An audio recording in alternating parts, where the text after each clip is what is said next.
Piles यानी कि haemorrhoids ये एक ऐसी समस्या है जो किसी भी उम्र के इंसान को हो सकती है, लेकिन ज़्यादातर ये अडल्ट्स या फिर प्रेग्नेंट वुमेन की होती है। ये एक एनल समस्या है जिसमें आपको इचिंग, ब्लीडिंग और डिस्कम्फर्ट की प्रॉब्लम होती है। आज हम यही जानेंगे कि कैसे पा सकते हैं पाइल्स की समस्या से निजात कॉल फॉर केयर में। आपका बहुत बहुत स्वागत है। ओम नमो धन्वंतराय। जनवरी का मंथ नमिता पता है क्यों याद करते हैं? जी। ये होता है स्वास्थ्य, शिक्षा और संतुलन, यानी कि हेल्थ लिटरल अवेयरनेस कितनी है हम में।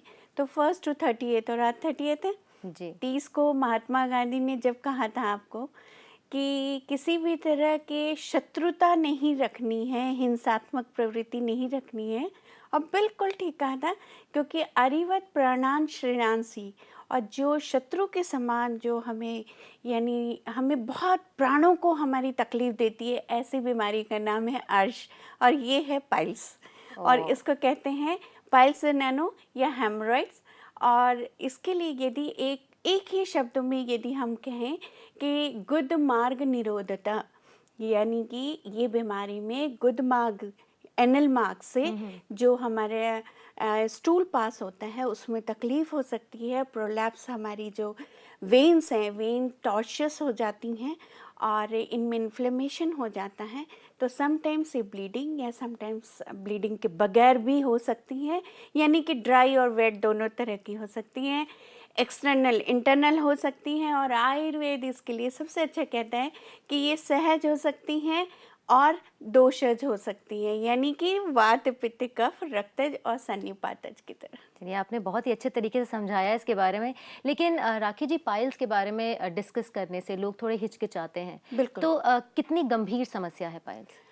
देखो क्या होता है कि जब तक वो ब्लीडिंग नहीं आने लगती या जब तक कंप्लीट 3rd डिग्री का प्रोलैप्स नहीं हो जाता, लोग जागते नहीं हैं। यदि आपको प्रोलॉन्ग कॉन्स्टिपेशन हो रहा है या प्रोलॉन्ग आपको डायरिया, डिसेंट्री, लूज मोशंस लगे हुए हैं और आपके हेमरॉइड वेन हेमरॉइड्स वहाँ पे नेचुरली होते हैं, यदि एनगॉज्ड हो गए हैं और प्रोलैप्स कर रहे हैं, तो इसमें क्या होता है कि यदि पहली बार तो थोड़ा सा मस्सा कुछ बाहर आता है ड्यूरिंग डिफिकेशन, अच्छा। स्टूल पास करते वक्त, तो ध्यान नहीं देते, वो अपने आप अंदर चला जाता है। अच्छा। फिर 2nd डिग्री में क्या है कि वो रिमेन रहने लगता है और आप उंगली से अंदर जब आप वॉश करते हो अच्छा। तो अंदर कर देते हो। ओके। 2nd डिग्री हो गया। और यही बढ़ बढ़ के 3rd डिग्री तक हो सकता है, जो प्रोलैप्स कंटिन्यूस रहेगा। अच्छा। एंड ये प्रोलैप्स में हेमरॉइड प्रोलैप्स भी हो सकता है, हेमरॉइड स्ट्रैंगुलेटेड हो सकता है। अच्छा। स्ट्रैंगुलेटेड दैट मीन्स वहाँ पे वेनस स्ट्रेसेस हो सकता है इंस्पेक्टर की वजह से। और ये हम जानेंगे कितनी सीरियस प्रॉब्लम है ये और ऑफ इससे कोर्स कैसे निजात पाया जाए। पहले एक कॉल ले लेते हैं। यहाँ पर सोनिया है हमारे साथ दिल्ली से। सोनिया जी, पूछिए अपना सवाल। हेलो। जी। जी नमस्ते मैम। नमस्कार। जी हमारी पीरियड की प्रॉब्लम है। जी। हमको बच्चेदानी में टीवी है, तो अभी 4 मंथ से दवाई ले रहे हैं, लेकिन क्लियर नहीं होता है पीरियड, हमको दूसरे दिन ही बंद हो जाता है और इससे स्टमक भी हमारा कुछ बड़ा हुआ लगता है इसी वजह से। देखिए, जो यूट्राइन कॉक्स है या फिर आपके जो ट्रीटमेंट चल रहा है ट्यूबरक्लोसिस का, वो पूरे 1 साल या 9 महीने तक का तो चलेगा ही। जब तक डॉक्टर आपको क्लियर नहीं कर देते कि नहीं आपको दवाई नहीं लेना है, तब तक आपको ATT treatment, anti tubercular treatment लेना पड़ेगा। और उसके साथ में आप एक दवाई नोट करें, कुमार्या 100। कुमार्या 100 2 चम्मच सुबह, 2 चम्मच शाम, ये कंटिन्यूस लेंगे, आपके पीरियड भी आने लगेंगे। थोड़ा सा इंतज़ार करिए, लेकिन ध्यान रहे कि ट्रीटमेंट कंप्लीट करना है आपको। चलिए, उम्मीद करते हैं कि आपके सवाल का जवाब आपको मिल गया होगा। यहाँ पर आशा है हमारे साथ फोन लाइन पर। आशा जी, पूछिए अपना सवाल। हेलो, नमस्कार मैडम। नमस्कार। मैम, मेरे को ना वात और पित्त की बहुत प्रॉब्लम है और मेरे को डकारें बहुत आती हैं। कालजे में हैवीनेस फीलिंग होती है और मैं एंटासिड रेगुलर मॉर्निंग में लेती हूँ, तो मैं क्या करूँ? देखिए, आपने जो बताया कि इनको इंडाइजेशन बेसिकली प्रॉब्लम है और फ्लैचुलेंस हमेशा रह रहा है, यही लेटर ऑन बढ़ करके कॉन्स्टिपेशन कर जी। देता है और यही बाद में बढ़ के पाइल्स पाइल्स की समस्या हो की जाती है। समस्या हो जाती है। तो बिल्कुल आपको इलाज तो करना पड़ेगा। 2 उपाय मैं बहुत सिंपल से बता रही हूँ, इवन जिनको पाइल्स है वो भी कर सकते हैं। अदरक होती है, उसमें अदरक को पीस लीजिए, उसमें 1 चम्मच नींबू का रस मिला लीजिए और सेंधा नमक मिला लीजिए। खाना खाने के आधे घंटे के भीतर पहले आप थोड़ा थोड़ा चाटते रहिए, भूख आपकी बढ़ जाएगी और जो फ्लैचुलेंस की समस्या होती है आपको वो भी हट जाएगी। और यदि इससे भी नहीं फर्क पड़ता है तो आप नोट करिए चित्रकादी वटी, चित्रकादी वटी की गोली एक सुबह एक शाम, ये आपको लेना है, आपकी प्रॉब्लम सॉल्व हो जाएगी। चलिए, इस वक्त नासिक से हमारे साथ स्मिता जुड़ गई हैं। स्मिता, पूछिए अपना सवाल। Good afternoon ma'am. Good afternoon. Actually मेरा तो क्वेश्चन है मेंस्ट्रुअल साइकिल से रिलेटेड है। मेरी एज 25 है और मैं 4 महीने से अशोक इष्टम और दशमूल इष्टम ले रही हूँ, लेकिन मेरा पीरियड्स का प्रॉब्लम अभी भी सॉल्व नहीं हुआ। पीरियड्स तो आ जाते हैं मंथली, लेकिन ब्लीडिंग बिल्कुल भी नहीं होता। और अभी फिलहाल मैं यूनानी मेडिसिन ले रही हूँ 2, इसी के साथ अशोक इष्टम और दशमूल इष्टम के साथ। तो इनको पीरियड्स की प्रॉब्लम है। मुझे नहीं मालूम आपको किसने कहा अशोकारिष्टम लेना है। आपको अशोकारिष्ट बिल्कुल नहीं लेना है, आपको स्कैंटी मेंसेस हैं और आपको मेंसेस बढ़ाने की दवाई लेनी चाहिए, रोकने की नहीं। नोट करिए दवाई, द्राक्षा 100 2 चम्मच सुबह, 2 चम्मच शाम को खाना खाने के बाद में, और साथ में रजा प्रवर्तनी वटी, रजा प्रवर्तनी वटी की 1 गोली सुबह 1 गोली शाम, ये आपको 2 साइकिल तक दवाई लेनी है कंप्लीटली। आप अशोकारिष्ट बंद कर दीजिए। चलिए, उम्मीद करते हैं कि आपने अच्छे से अब नोट कर ली होगी दवाई और अब कुछ गलतियां आप नहीं करेंगे। यहाँ पर शैलेश हैं हमारे साथ जी, पूछिए अपना सवाल। Hello ma'am, good afternoon ma'am. Good afternoon. Ma'am मेरा बच्चा है 19 वर्ष का, तो पैखाना के रास्ता में 4-5-10 लीटर दाना जो है ना हो गया है काल टाइप का। तो दर्द करता है, लेकिन कभी कभी दर्द करता है, कभी कभी ब्लीडिंग हो जाता है, कभी कभी। हाँ, तो ये इनके छोटे सहज, बच्चे को हमने एक प्रॉब्लम बात बताई थी ना कि प्रकार होता है सहज कंजेनाइटल, जी। जो बाय बर्थ होता है बच्चों के। ऐसे बच्चों को सिंपल ट्रीटमेंट लोकल और ओरल दोनों के द्वारा ट्रीट किया जा सकता है। आप किसी भी आयुर्वेद चिकित्सालय जहाँ पे 4 सूत्र टेक्निक अवेलेबल है, आप वहाँ पे जाकर के एक बार बच्चे को दिखा दीजिए। लेकिन तब तक एक दवाई नोट करिए, जात्यादि तेल। जात्यादि तेल की आप एक सबसे पहले सिरिंज ले लें। जितने भी लोग को पाइल्स है उनके लिए ये एक जनरल बता रही हूँ मैं, फिर यदि कोई और पूछता है तो लोकल ट्रीटमेंट नहीं बताऊंगी। जात्यादि तेल की 3 ml, बच्चा है उसके लिए 2 ml बहुत है, सिरिंज में ले लिया जाए। उसकी नीडल हटा दी जाए, नीडल हटा के आपने सिरिंज में ये ले लिया तेल, और उसमें 1 ml पानी, गर्म पानी मिला के उसको शेक कर लीजिए। इसके साथ में एक आता है रबर कैथेटर नंबर 5, साइज़ के हिसाब से डिपेंड करता है, पतला भी मिलता है मोटा भी मिलता है। उसको आप उस तेल में डुबो करके इतनी, मतलब आपको 1 अंगुल डिस्टेंस तक अंदर डालना है एनएस में। एनएस में आपने डाला और उसकी पाइप को ऐसे ले लिया, जो आपने ऑयल बनाया है उसको पुश कर दिया। अब बच्चा है तो आप पुश कर सकते हो, वो ऑयल अंदर जाएगा। जाते तेल की एक खासियत होती है कि वो हीलिंग भी करता है और साथ में प्रोलैप्स को रोकता भी है और कॉन्स्टिपेशन भी नहीं होने देता। तो बहुत अच्छे उपाय है। एक ये लोकल ट्रीटमेंट आप ज़रूर करते रहें, और एक बार उस बच्चे को यदि दिखा ले, नहीं समझ में आया तो सीख भी सकते हैं किसी भी छात्र सूत्र क्लिनिक से। तो चलिए, उम्मीद करते हैं कि आपके सवाल का जवाब आपको मिल गया होगा।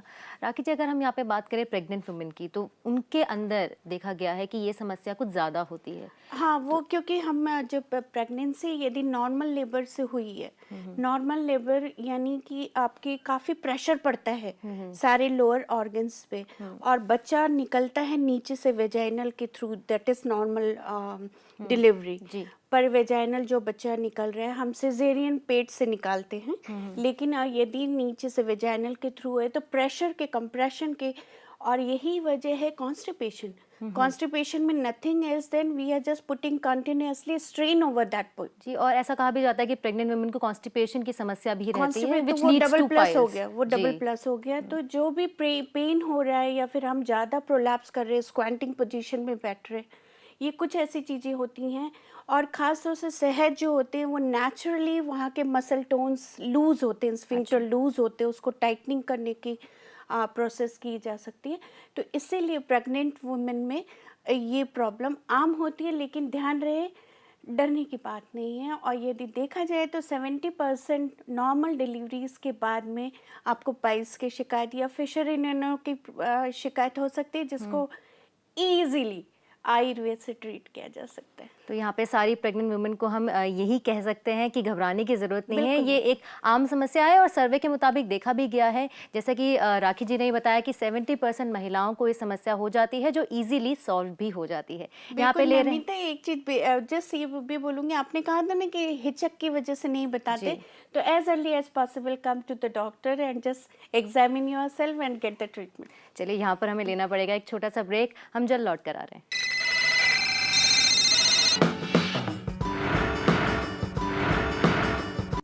पाइल्स होने की बहुत बड़ी वजह आजकल एक अनहेल्दी लाइफस्टाइल भी माना जा रहा है। अगर आप रेगुलर एक्सरसाइज नहीं करते, आप अच्छी डाइट नहीं लेते, आप ढेर सारा पानी नहीं पीते, तब भी आपको पाइल्स हो सकता है।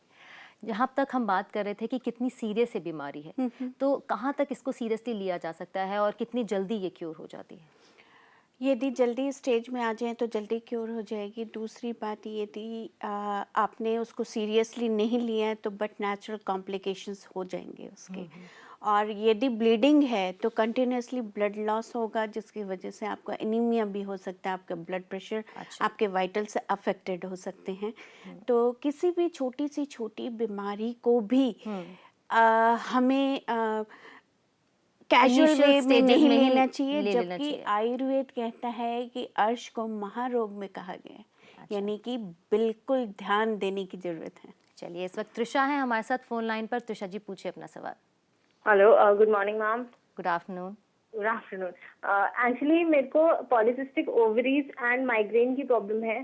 तो लास्ट वीक मेरे को 10 डेज डिले थे पीरियड्स, तो मैंने वो 21 डेज की एक एलोपैथिक मेडिसिन होती है वो ली। उसके बाद I left it after taking 2 days, 4 days I left it, क्योंकि बहुत ज्यादा प्रॉब्लम हो रही थी, internal weakness and all, and yes got a migraine attack. उसमें मेरे को वॉमिट हुई है and that was blood vomit. तो and I am doing yoga from last 10 days।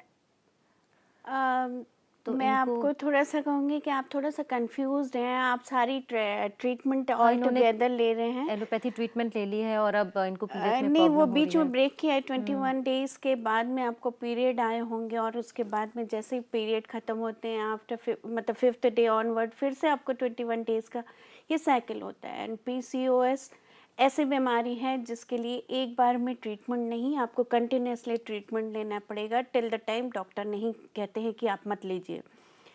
दूसरी बात है, माइग्रेन एसोसिएटेड है, वॉमिटिंग इसका एक खास लक्षण होता है, लेकिन यदि ब्लड आ रहा है तो कुछ और भी बात हो सकती है। एक बार आपको चेकअप करा लेना चाहिए कि वजह क्या है, क्योंकि ब्लीडिंग अगर हुई है, ओकेशनल हुई है, थोड़ी सी हुई है, कितनी मात्रा में हुई है, ये सब कुछ जानना बहुत ज़रूरी है। और रिपीट कभी हुआ है या नहीं, या केवल वो एक मोमेंट्री था, बहुत कुछ डिपेंड करता है।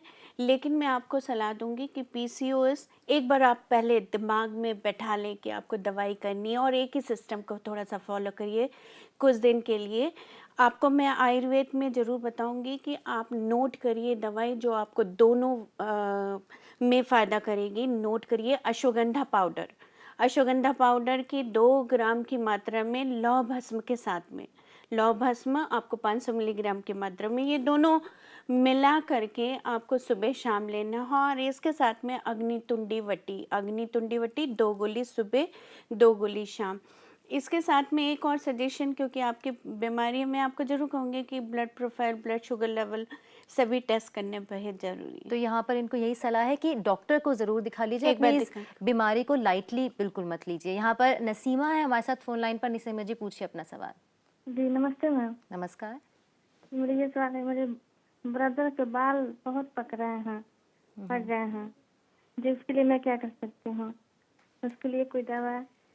तो उनके ब्रदर के बाल बहुत पतले हैं। ब्रदर के बाल बहुत पतले हैं, ब्रिटल भी हो गए होंगे, झड़ भी रहे हैं। तो यदि ऐसे हैं तो एक बात ध्यान रखिए, शैम्पू की जगह कुछ दिनों तक आप मेथी होती है ना, मेथी के दाने होते हैं, उसको पीस लो और उसको रात में पानी में भिगो दो। सुबह उस पानी से उनके बालों को धोइए, बाल घने भी हो जाएंगे, टूटने भी बंद हो जाएंगे। और ख़ास तौर से ध्यान रखिए कि जब हल्के गीले बाल होते तो थोड़ा सा ऑयल लगा लीजिए। चलिए, उम्मीद करते हैं आपके सवाल का जवाब आपको मिल गया होगा। यहाँ पर हमारे साथ एक और कॉलर जुड़ गई हैं। जी, पूछिए अपना सवाल। रिंकी जी, पूछिए अपना सवाल। लगता है उनसे हमारा संपर्क टूट गया है। तो जहाँ तक हम प्रेग्नेंट वुमेन की बात कर रहे थे, इस टाइम पर क्योंकि उनकी कोख में एक बच्चा भी पल रहा होता है, क्या वो कौन सी ऐसी दवाइयाँ ले सकती हैं जो उनके बच्चे को इफ़ेक्ट ना करें? दवाइयों के लिए बहुत ज़रूरी है कि आप कभी भी डॉक्टर के पास जाती हैं तो प्रेग्नेंट लेडीज़ को अपनी कंडीशन ज़रूर बतानी होती है कि कितने महीने का एमेनोरिया है, यदि शुरू के मंथ में है ख़ास तौर से। दूसरी बात है, थ्रू आउट प्रेगनेंसी में आपको कॉन्स्टिपेशन ना हो ऐसा खाना खाना चाहिए। और ख़ास तौर से मैं बता दूं कि जो सीजनल फ्रूट्स वेजिटेबल्स हैं, that are the wonderful remedy. आपने कहा था ना कि डाइट लाइफ स्टाइल बिल्कुल हमारी ठीक नहीं होती, और सही है। क्यों? क्योंकि हम सीजन को देखते नहीं। और फिर से वही आयुर्वेद कहता है, सुख संज्ञक आरोग्यम विकारो दुःखमेव च। यदि हमारी जो अवेयरनेस, जो हेल्थ अवेयरनेस यदि हम में नहीं रहेगी, हम लोग शुरुआत से ही बता रहे हैं, तो आपको समस्या हो सकती है। तो प्रेग्नेंट क्या और नॉन प्रेग्नेंट क्या, फॉर एवरीबॉडी। एक छोटा सा फॉर्मूला दे दूं। देखिए, अभी आ रही है गर्मी, आने वाली है, गर्मी आ रही है, उसमें आप मैंगो खाइए, गुठली निकाल लीजिए। अच्छा। गुठली को सुखा लीजिए, उसका पाउडर बना लीजिए। जिन जिन को पाइल्स है वो गुठली के पाउडर सुबह सुबह 1 चम्मच गर्म पानी के साथ ले सकते हैं। आपकी गर्मी में उसका निजात हो जाएगा। अभी विंटर है, रेडिश है, सफ़ेद मूली आती है, उसको आप काले नमक के साथ में मिला के खाइए, आपका उपाय है। बरसात और अभी उसके बाद में हम फिर से बताएंगे। क्या बात है, इतनी अच्छी होम रेमेडीज राखी जी ने आपको यहाँ पे हमें बता दी हैं। हम कुछ और टिप्स देंगे आपको एक छोटे से ब्रेक के बाद कि कैसे आप पाइल से निजात पा सकते हैं। जल्द हाजिर हो रहे हैं।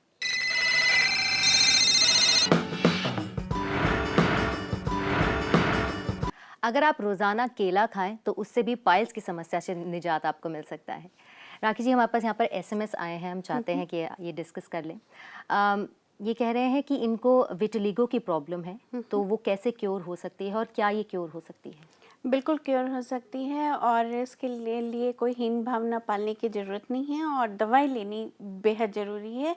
आप आरोग्यवर्धिनी वटी 2 गोली सुबह, 2 गोली शाम, और इसके साथ में लिपू तेल लगाना ना भूलें। एक और समस्या है हमारे साथ, इनका बेटा है 16 साल का। ये जब यूरिन पास करता है तो बाद में भी कुछ यूरिन की बूंदें जो हैं वो आ जाती हैं, तो वो उसका क्या हल है? वो बच्चे अक्सर हड़बड़ी में जल्दी से पूरा ड्रॉप्स आउट होने के पहले ही फटाफट उठ जाते हैं। एक रीज़न ये हो सकता है, लेकिन यदि मैकेनिकल कोई प्रॉब्लम है, दिखाना ज़रूरी है। अच्छा, एक समस्या हमारे पास ये है कि उनकी नाक बंद रहती है, उसकी वजह से सर दर्द भी रहता है। बिल्कुल, हमने बात की थी साइनोसाइटिस की, और इसमें ये एक बहुत बड़ी ब्लॉकेज के लिए आपके लिए सबसे अच्छा उपाय रहेगा, आप नोट करिए। दालचीनी ले लीजिए, और इसके साथ में आपको तेज पत्ता, ये दोनों चीज़ मिला करके जला दीजिए और उसका धुआं लीजिएगा, नाक खुल जाएगी। जी, शालिनी जी की एक प्रॉब्लम है, ये 35 ईयर्स की हैं, इनको इर्रेगुलर पीरियड्स की प्रॉब्लम है, इनके हेयर लॉस हो रहे हैं, इसकी क्या रेमेडी है? वजह काफ़ी हो सकती है, लेकिन पहले थायराइड प्रोफाइल चेक कर लीजिए, और एक बार सोनोग्राम आपके पेल्विस का हो जाना चाहिए। यदि कोई ख़ास वजह नहीं है तो आप दवाई नोट करिए, कुमार्या 100 2 चम्मच सुबह, 2 चम्मच शाम लेना शुरू कर दें, लेकिन एक बार डायग्नोसिस होने के बाद में हमें ज़रूर फ़ोन करें। चलिए, उम्मीद करते हैं कि आपकी सारी प्रॉब्लम का सोल्यूशन आपको मिल गया होगा। यहाँ पर अगर हम पाइल्स की बात करें तो किन किन वजहों से पाइल्स हमें हो सकता है? आयुर्वेद तो हर चीज़ के लिए खाना पीना बताते हैं, लेकिन सहज जैसे कंजेनाइटल के लिए वो गुदवलियाँ एक आयुर्वेद में ऐसे कह गई हैं कि इसके लिए प्रसरणी, विसर्जनी एंड संवर्णी, ऐसे 3 वलियाँ होती हैं, और सभी की 1.5 अंगुल उसकी मात्रा होती है, और गुदोष्ट हाफ अंगुल, यानी टोटल जो सिनेरियो है 4.5 अंगुल का माना गया है। यदि इनमें कोई प्रॉब्लम होगी तो भी होगा। वातज, पित्तज, कफज, रक्तज और सन्निपातज अपने अपने कारणों से होता है कि किस वजह से वात बढ़ जाता है, किस जगह से पित्त बढ़ जाता है, लेकिन बेसिकली मोटे तौर पे सभी को समझने के लिए बेहद ज़रूरी है खान पान पे कंट्रोल करें, और ख़ास तौर से गैस्ट्रोइंटेस्टाइनल ट्रैक्ट रेगुलर रहे, रेगुलर आप खाएं। अजीर्ण नहीं होना चाहिए, इंडाइजेशन नहीं होना चाहिए, ओवर ईटिंग नहीं होनी चाहिए, बावल रेगुलर होने चाहिए। अच्छा। यदि बावल रेगुलर है तो कोई वजह नहीं है आपको स्ट्रेन करने की। कई लोग होती हैं उनकी आदत होती है कांखने की, काफ़ी ज़ोर से जोर लगाने की, तो never put any strain. And in fact जो सफ़रर हैं जिनको कोई भी एनोरेक्टिक डिसऑर्डर्स है, उसमें सबसे पहले हम हिदायत यही देते हैं कि आप लग्जेटिव या फिर आप रोकने के लिए, मोशन रोकने के लिए दवाइयाँ लें, पर किसी भी तरह का स्ट्रेन ना करें। चलिए, बहुत बहुत शुक्रिया आप यहाँ पर आए और तमाम जानकारी हमें दी। हमने बरसात की छोड़ दी थी।